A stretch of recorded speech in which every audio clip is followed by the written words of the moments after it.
Dude, I love that lyric video. Oh my gosh. So cool. Oh my gosh. That's crazy.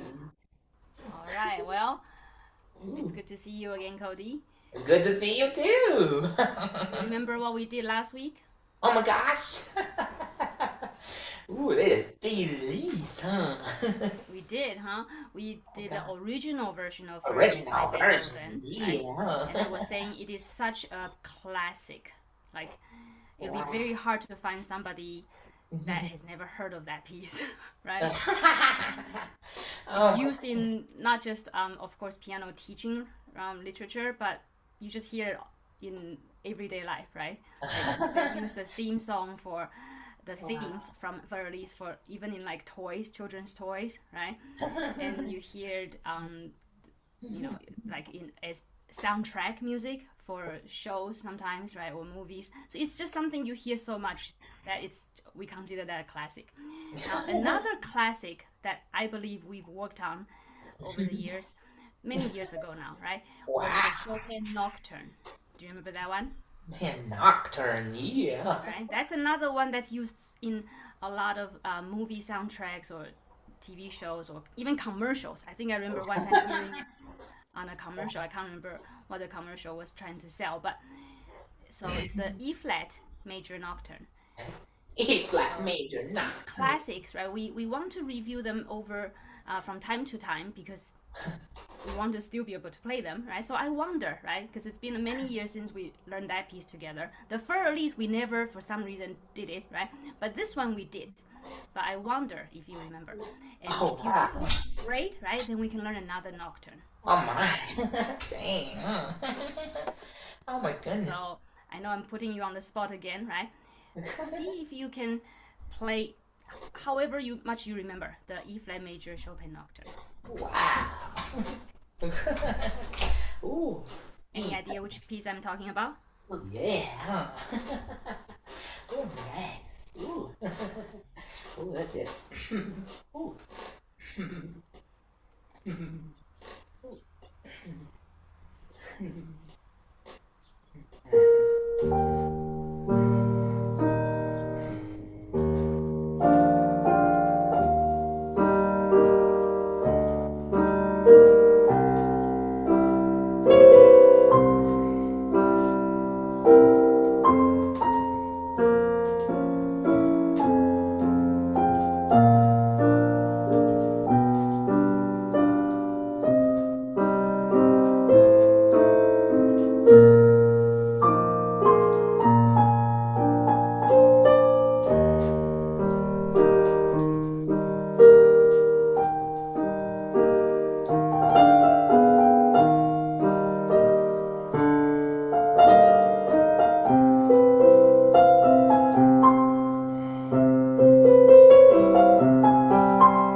Thank you. Wow. Well, like I said, I know I put you on the spot, right?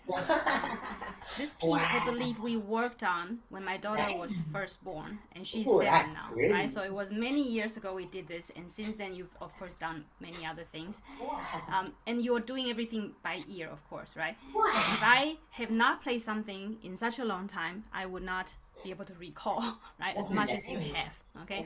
I didn't want to stop you earlier because it's almost going to be really interesting for anybody who's watching to hear the before and after, right? So that was the before. So now we're gonna work on the piece, and then hopefully we have enough time at the end of the session for you to learn it again, right? Which will be the after, right? So you still have the outline of the piece, right? And you knew exactly which piece I was talking about. So of course Chopin wrote many nocturnes, right? This was Opus 9, number 2, right? Probably his most famous one that everybody can recall and go, yeah, I've heard of this tune before. It's gorgeous, right? This particular piece, I have heard it played so many ways, right?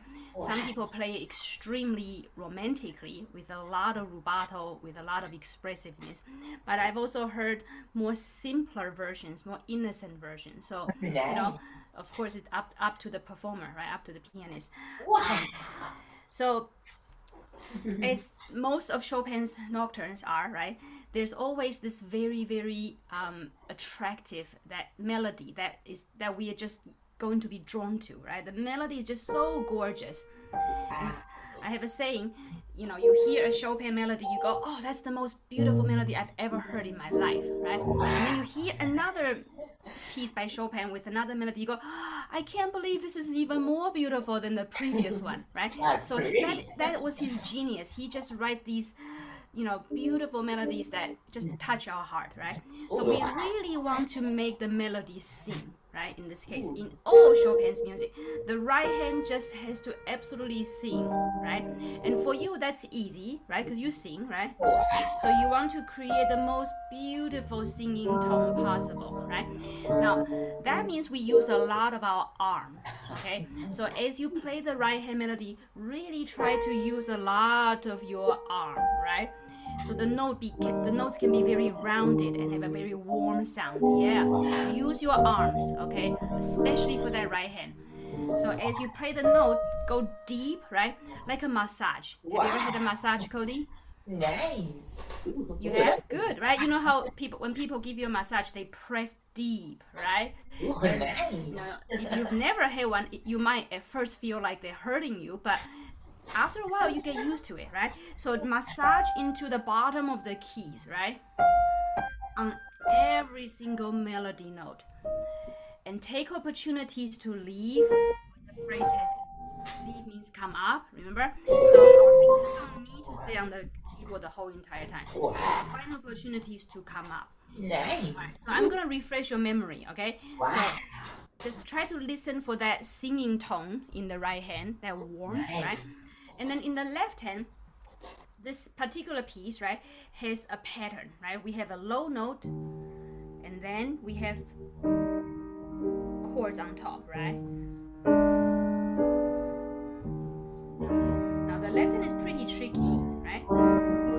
Because Chopin went out of his way to draw a curved line over those chords, right? So the first note he says, right, it's just a low note by itself, and we can leave it as soon as we play it. Why? Because we need to go find this guy, right?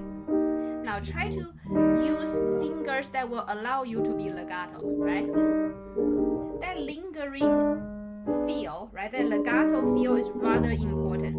So you first, so I use 2-5 and then 1-2-4, and then 2-5 and then 1-2-3, 2-5, 1-2-4, right? So try to connect those with your fingers. Now some of them won't be possible, like this one, I can't do it, right?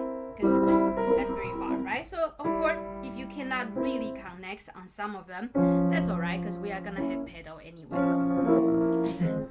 Okay, and basically the music repeats itself. Okay, just like a lot of Chopin's pieces, he's repetition guy, right? But he will change little things here and there, right?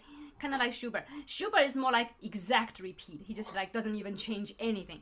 Chopin repeats, but he changes. Okay, so let me refresh your memory. Okay, we'll do it section by section. So first note.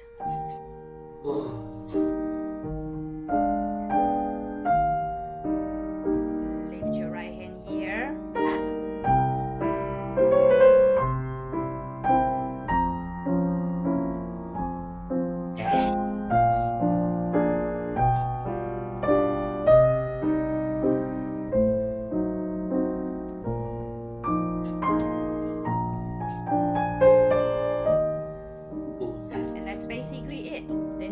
Himself. So here we go again. It's the same, but he will decorate it. Oh, sorry, right?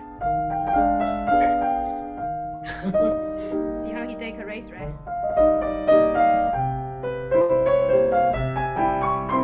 But it essentially was that same melody we heard earlier, just more decoration, more ornaments.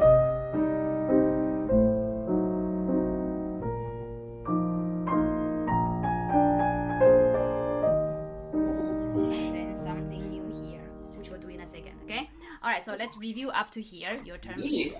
Ooh.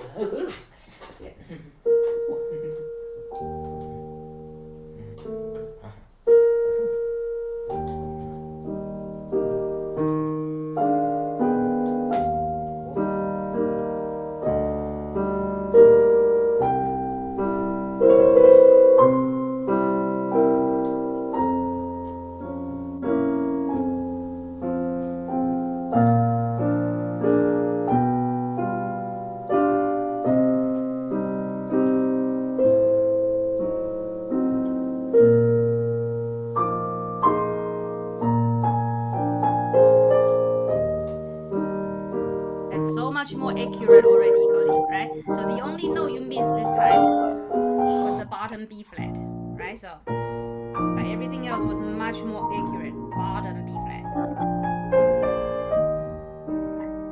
Okay. So go from there. Yeah. Got it.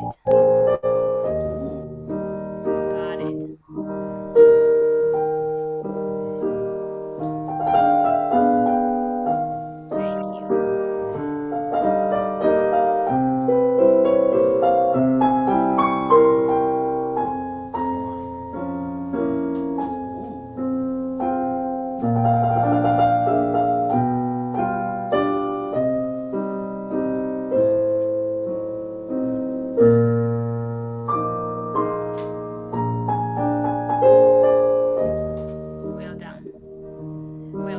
So again, like I said, the before and after is quite stunning, right? It's so much more accurate. These classical pieces, right? There's so much complexity, right? It's extremely difficult to remember everything exactly as they should be, right? Unless, of course, for me, I'm looking at the score, right? Where you have done a lot of repetitions. For you, it takes one try, okay? All right, so you lifted your hand, but at the wrong place. Good.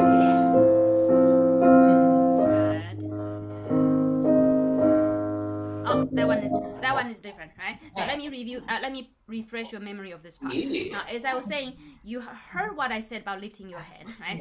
Don't lift too early, right? Stay there, stay there, stay there. Use your arm to sing the melody right here. That's the first phrase, and then it starts again. See?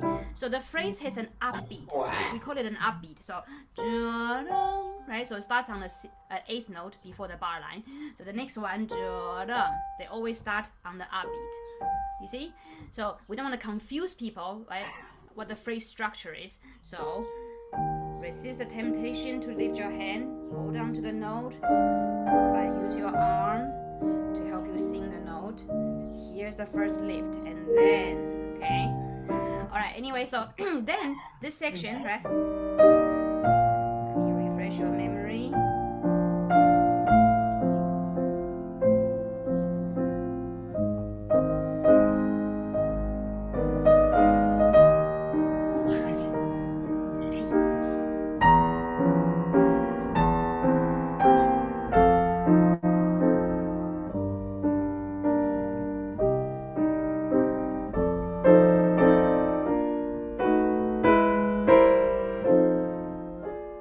That's it. And then basic repeats itself again, right? Sorry.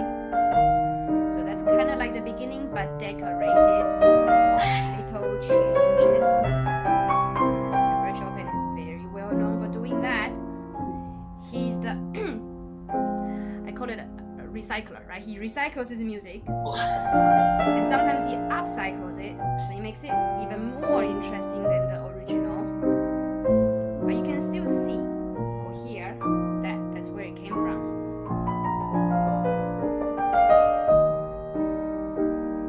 And then another section, okay? So let's play this section. Ooh. Oh, yeah. Ooh.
This part, right? Because I haven't played this part for you yet today. Well, again, so much more accurate, right, than the first time you played it. A lot of times, what he does in this piece is he will do octave displacement for the low note. So over here, the first time this happens, go down, right? And it's just so satisfying to hear that bottom note, right? So we missed that A flat earlier. Go down to the bottom A flat.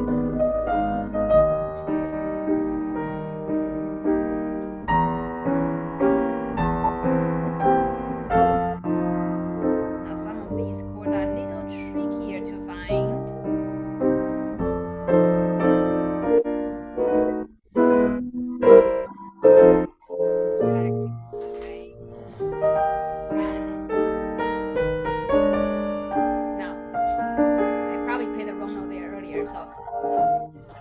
C flat.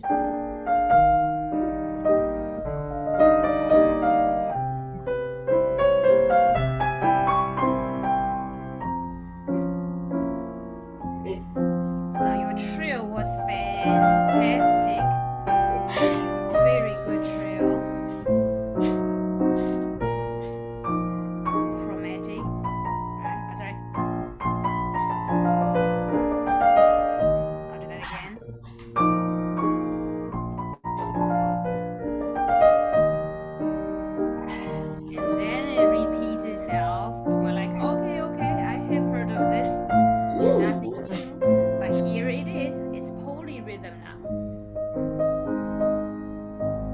Different, right? First time was together, right? Now you have 4 of them.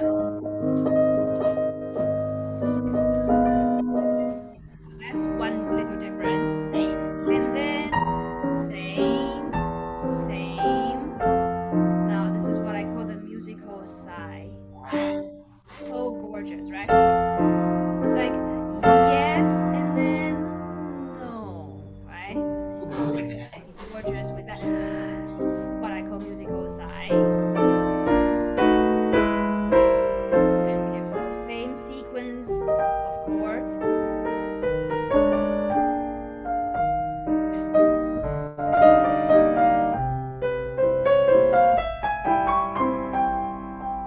Oh, that little note is new. first time was just down, right? But this one has a little decoration. And you still have your trill, so that's the same. All different here. Oh, that's different, right? So first time was, well, previous time I should say, not this time. Previous time was that chromatic. That was the previous time. This time was syncopated, right? Still has the chromatic, but different, right? And that's basically it, right? And then the rest of it is new, right? The rest of it is what we call coda, just something to finish the piece. But he could very well keep reiterating, right, the material so far and keep decorating and changing it. But anyway, so let's have you play, right? This section that I just did. Yeah.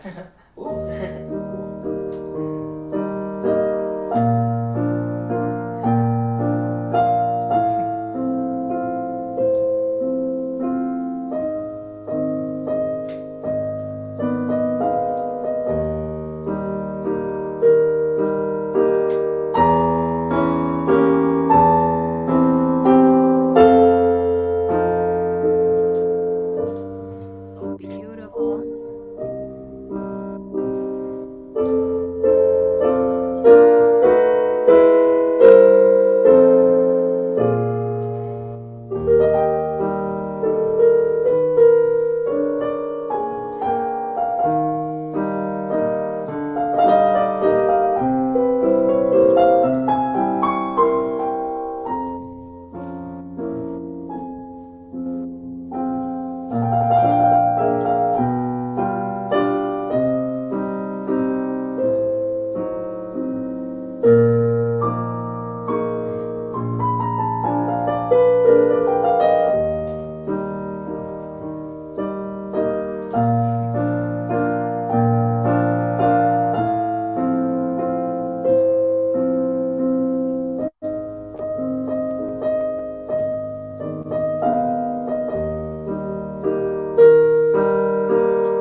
Gorgeous.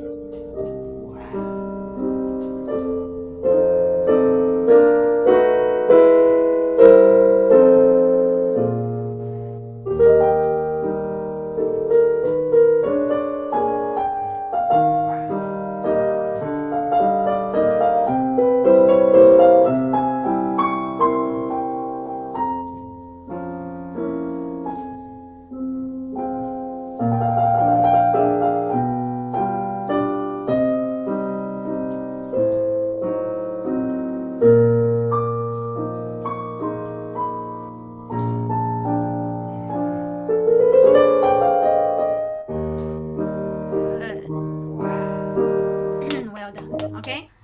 We'll do the next section in a bit. So again, the accuracy improves, right, each time. This sequence I want to talk about. Oh, sorry, that one. I mean this one, right? I think you're trying to do like an octave there, right? The final chord, okay? Is that okay? I want to just mention the ornament a little bit, right?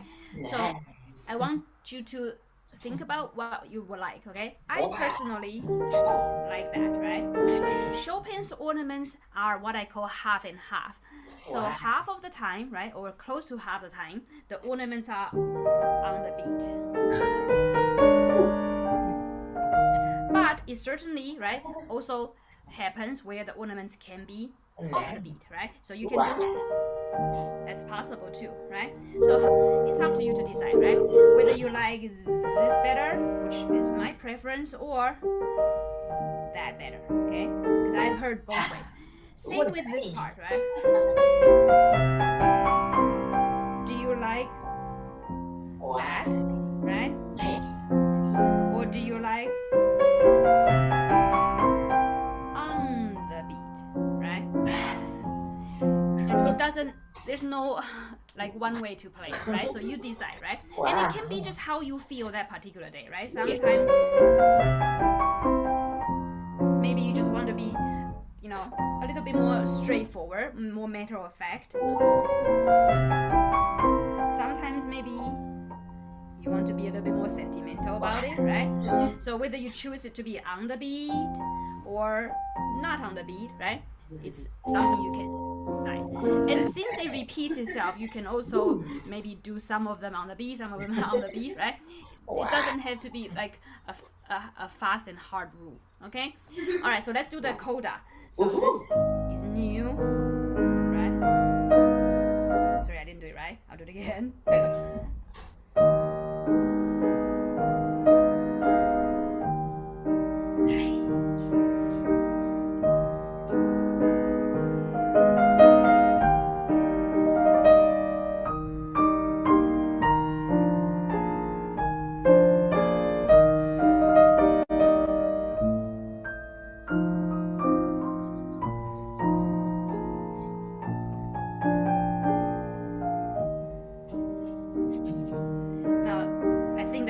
More beautifully, right? So I'll try one more time. The top part, right? It's just so delicate, right? So he writes dolcissimo. Dolcissimo. Do you know what dolcissimo means? Heard of the word dolcissimo? Dolcissimo. It's Italian, right? So dolcissimo means very, very sweet, right? Very and sweet. Soft and delicate, right? So it comes from dolce, right? Which is just sweet. Dolcissimo is like extremely, right? So whenever you add simo, you make something an extreme version. So here's the dolcissimo part right here. It's just so delicate you could hear a pin drop. Remember, it's a nocturne, right? It should be almost like the baby is asleep. So you just want to be ever so careful.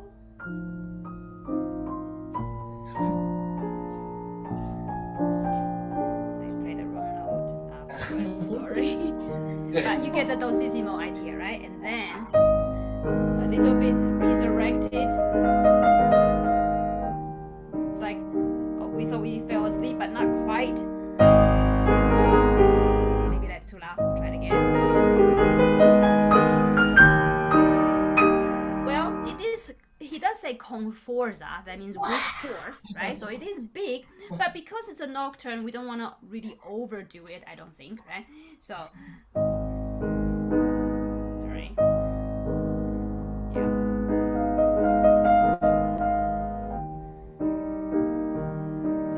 Feeling of resurrection.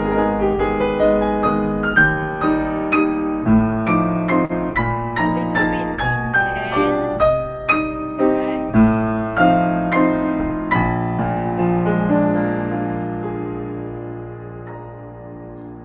And you can wait for a very long time.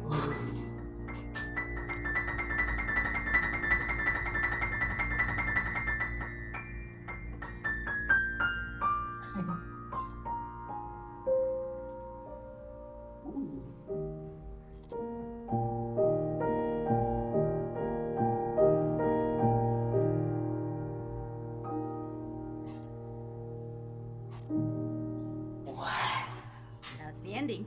Okay? All right, your turn.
good. Well, I'm so glad we review this piece because these are classics and we really never want to forget them, right? And it's so representative of Chopin's writing. It's not overly difficult, but it has everything that Chopin's piano music has, right? It has a gorgeous melody. It has these bravura passages, these fancy things, right? That make people go wow, right? It has also, like I said, it's so representative of his writing, where things kind of repeat themselves, right? But he will change, little things here and there. Let's talk about this because we didn't quite get this right? So use the third finger, 3, 2, 4, 1, right? And you just reiterating. I never really know how many there are either. I have to keep my eyes on the music so I can follow the grouping, right? Now you're doing it by ear, so it's harder, right? So it's hard to know exactly how many we have. But let's just figure it out. 1, 2, 3, 4, 5, 6, 7, 8, 9, 10, 11, 12. That's it. So there's 12 of those, right? Am I right? 1, 2, 3, 4, 5, 6, 7, 8, 9, 10. Yes. So 12 of the same exact thing. Of course, you don't have to play them the same speed, right? Now, focus on the third finger. Focus on the first note, right? Only think about the first note, which is the third finger, right? If you start to think about other notes, then what will happen is the order will get switched, right? It becomes like or, right? Which, of course, is not what we want. We want to keep the order the same. Fingers very close to one another and focusing only on the third finger. Think of only the third finger. And the after 12 of them, it becomes different. And you can slow down so much here, right? And then back in time. No more slowing down, right? No more slowing down. It's very tempting, right? So to still do it a little bit at the end. But the idea is that you have done all the slowdown already, okay? This, right? So again, first time, right? In the coda, we just have 3 notes. I'll try it again. Right, so they all line up, and then listen to the difference. Right? So that's already decorated, right? So again, straightforward 8 notes. And then he says, let's hear it again, but more fancier, right?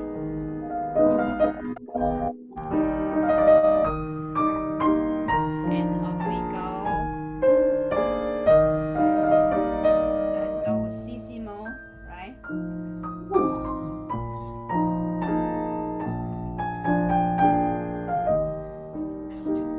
And here's that same thing again. But this time, even more times. See? Da-na-na-na-na-na-na. It's like reiterated, like, right? So the third time is the most fancier one. Fanciest, I mean, right? And here, right? Yeah, get the thumb on to the C flat, right? And I get to a thumb on E flat again. So,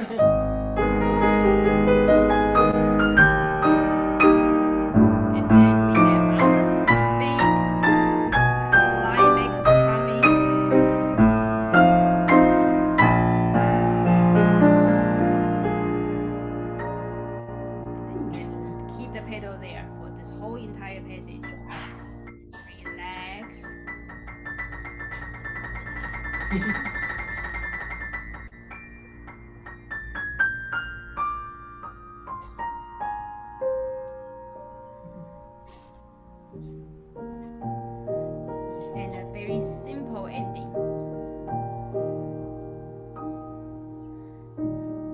Okay? All right. So let's have you play the whole piece now. So, the lesson, that was the before, here's the after. The whole entire piece.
Good job.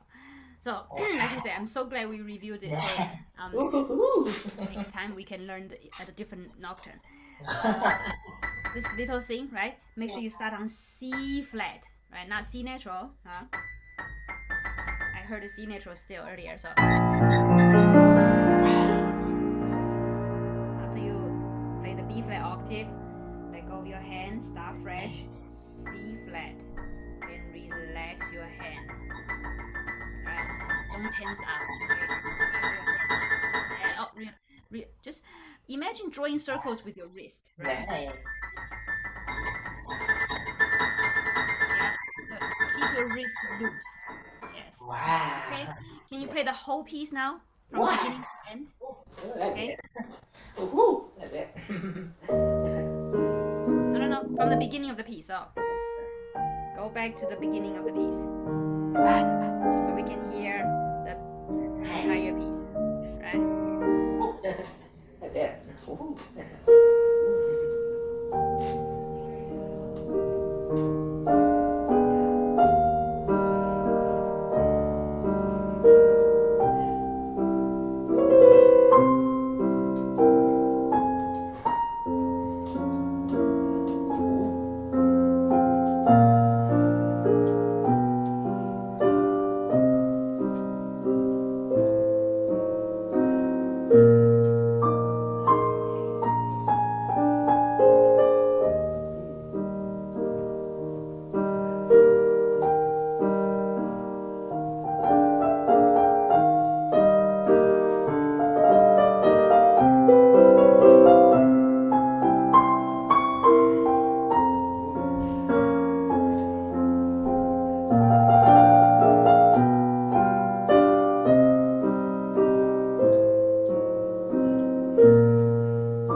Good job. Well, that's a huge difference, right? The Wow. before and after, right? And that's only having spent, you know, Woohoo. 40 minutes on it or something. And of course, it can be even more better, right? But now Wow. that we have worked on it again or reviewed it, right, I think it will come back to you. Make sure you have this bottom note. Remember, I said a lot of the times it becomes so expressive because he just makes the note an octave lower, right? So Wow. E flat, bottom E flat, right? So it will be more straightforward to just keep the E flat here, right? But it just adds that little layer of expressiveness when he changes the E flat lower for that group. Okay? And I think you can understand me when I said that this thing starts on this note, right? Let's call it B natural, right? So it's the same as C flat anyway, but that is the note you want, right? So the beginning of the group starts from this one. Yeah. So don't play C natural, don't play this note, play this note. Okay? So listen again. So we have a B flat octave. Then you want to play B natural.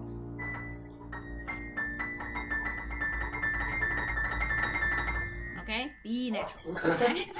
Wow. Alright, so I have an assignment for you, Kodi. Nice. So, most of the time, right, after people more or less can play a piece, it's time to learn something new, right? They can continue to work on whatever piece we'd already worked on to polish it, but then at the same time, I want them to learn something new. So your new piece for next week will be the Nocturne number 1. Okay, so this is Opus 9 number 2. Listen to Opus 9 number 1 in Number B flat 1. minor.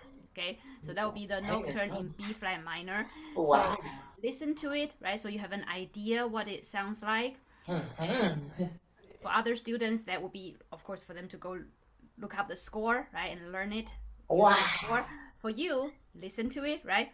And next week we can work on it in detail. Wow.